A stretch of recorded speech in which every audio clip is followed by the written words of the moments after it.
জলপাইগুড়ির মালবাজারে ফের হরপাবান। নবমীর দুপুরে মালনদীতে হরপাবান। মালনদীর বিসর্জন ঘাটে সেই সময় কাজ করছিলেন মালবাজার পুরসভার কর্মীরা। ঠিক সেই সময়ে নদীতে হরপাবানে বাঁচলেন পুরকর্মীরা। পরিস্থিতি পরিদর্শনে এলাকায় যান জেলা শাসক।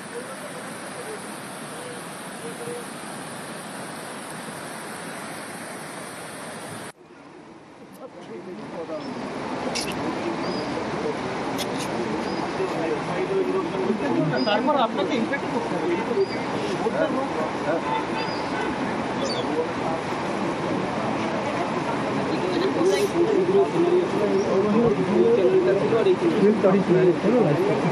আমরা সবাই প্রস্তুত আছি। আমরা লাস্ট 2 বছর যেরকম আমাদের থাকে অ্যারেঞ্জমেন্ট, ওই রকম সব অ্যারেঞ্জমেন্ট আমাদের এখানে এবারে থাকবে।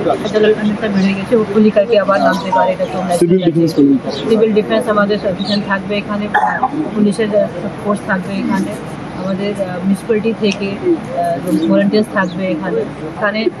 5 থেকে বেশি লোক নিচে নামবে না, আমাদের ভলেন্টিয়ার্স থাকবে, ওরা অ্যাসেস করবে। এটাই আমাদের মেন ইনস্ট্রাকশন আছে। আমরা যেটা আমাদের এনজিটির গাইডলাইন আছে, যেটা ওইসব জিনিস মানে কি ফুল ফল যেটা থাকে সব পুরো বের করেই শুধু প্রতিমাকেই আমরা বিসর্জন করি। 2022 সালে দশমীর রাতে মালনদীর ভয়ঙ্কর স্মৃতি। মালনদীতে হরপাবানে আচমকায় মৃত্যু হয়েছিল 8 জনের। নিখোঁজ হয়ে যান অনেকেই।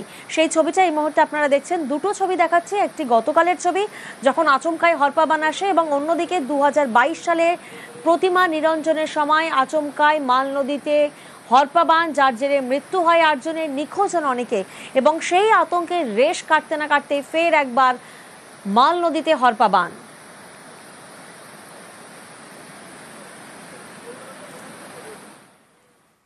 অন্যদিকে পাহাড়ে ভারী বৃষ্টির জের জল বেড়েছে বিভিন্ন চা বাগানের মাঝ দিয়ে বয়ে চলা ছোট নদী ও ঝোড়া।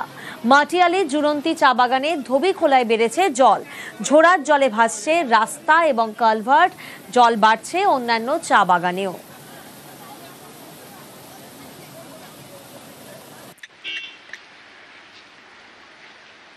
এইখানে দেখেন, এইখানে ভিডিও করে তাহলে বুঝতে পারবেন।